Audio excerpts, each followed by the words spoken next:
Hello, hello, hello, my people. Welcome back to our podcast. How's it going, guys? It's Sean again. Excuse me. So, welcome to our live. And today, kind of want to talk about what we did in our lessons last week. All right. So, last week, we had a really great weekly call.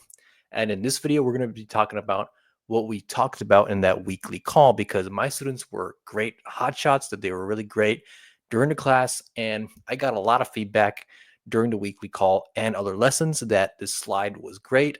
The lesson itself was really fun. So I thought I wanted to share it with you publicly. All right. So in the weekly call, we talked about mainly three things. We talked about, um, I'm just going to read it out. I'm going to actually read it in Japanese and explain what it means later. All right. So stay with me. Right. So first, it's about 家族のこと。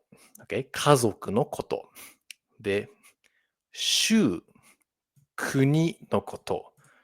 州、国のこと。All right? Those are the two things. Our last one is we read this 年末の予定. Again, 年末の予定. All right? I'm very sure that for a lot of people, a lot of you, this does not make sense. So that's why I'm going to explain to you all, all the kanji, the details below. All right. So let's get started. I asked my students three things in this class. We talked about 家族のこと、週のこと、年末の予定. Now, what's 家族? Some of you may know it's family. All right. So 家族, family. And also, this video is also about not only learning what these kanji means, but how to actually master kanji. That's why the title is Master Kanji Fast, Essential Tips for Japanese Learners, right? So how do you actually master kanji fast? My pro tip number one would be break the kanji up to bits and pieces, all right? So here we have kazoku, we have two characters, right? I would say it'll be easier if you split it into two, just like that. So what do we have now? We have ie, which means house. And guys, do you know what that means? It means tribe, zoku. So ie or ka in this case, and zoku. Zoku means tribe. So you have a tribe under a roof. So a tribe within a house, right? So people in a house, that's family, right? If you're like friggin', I don't know, like what's a good Native American tribe name? If you're like Apache, you can say Apache Zoku, Apache tribe, right?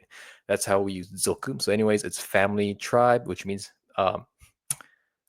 house tribe, which means family. All right, that's how we want to learn it. Oop, let's go back. All right, so I asked my students, 家族のこと。家族はどうですか? How's your family recently? And you can answer like this. あ、家族とディズニーランドに行きました。I went to Disneyland with my family. 家族とディズニーランドに行きました. That's one way to answer this question, all right? All right, moving on to your second question. 州、そして国のこと. Guys, 州 means state. I put it here for all my American students. And kuni means country. So I was asking all my students what was going on in their state or their country. So if you're from Europe or Asia, maybe country. If you're from America, maybe a lot of people talked about their state. So, yep, shu again. Shu means state, and then kuni means country. Now, how can you answer this question, guys? If someone asks you about your country or your state, you can say 私の州 or kuni. 私の州は今とても寒くなりました。or 今、とても景色が綺麗です。秋の景色が綺麗です。In my country or state, it's becoming colder, or it's the view's very beautiful because it's becoming fall or autumn, right? There are various ways to actually answer this. Those were a few. So, our last one I asked in the lesson was 年末の予定. Now, most of my students here didn't know what this meant. So let's break it down, all right? So 年末, like I said, I'm going to break it down to bits and pieces. I'm not going to do everything at once. Let's split it into two. Nenmatsu, or actually, let's go back. Yeah, no, let's do it my way. All right. So nin means year, right? And then matsu means the end. So what does year and end mean? If you add the two, it becomes the end of the year, right? Nematsu. I mean, guys, if it's the end of the month, you can say getsumatsu. So this will be getsuma. Oh, sorry, that's English. Getsumatsu. All right. Oh, yep. So anything that ends, you can put a matsu at the end. Getsumatsu, nenmatsu. What else?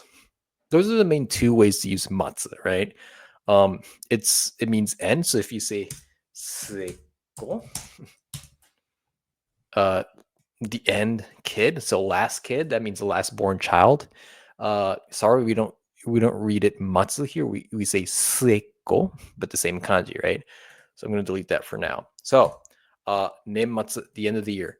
Now, how do we answer this question? Nenmatsu no yote wa nan desu ka?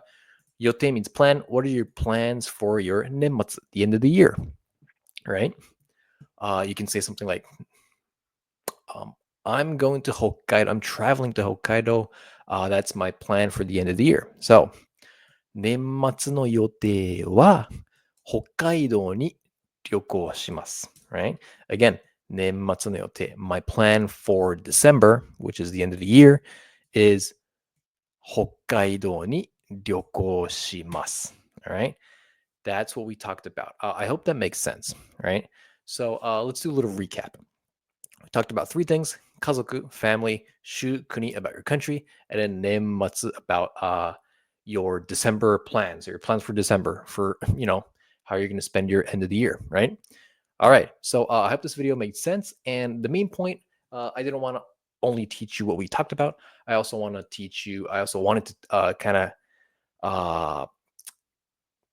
shed light to this idea of, you don't need to read the whole kanji, the whole set, right? If that makes sense. You can break it up into like two or three, and then understand each word, each character, and then combine it. That's an easier way to do it. I hope that makes sense. If you guys have any questions, please comment, and I'll be happy to answer them. All right. I'll talk to you guys in our next video. Bye bye.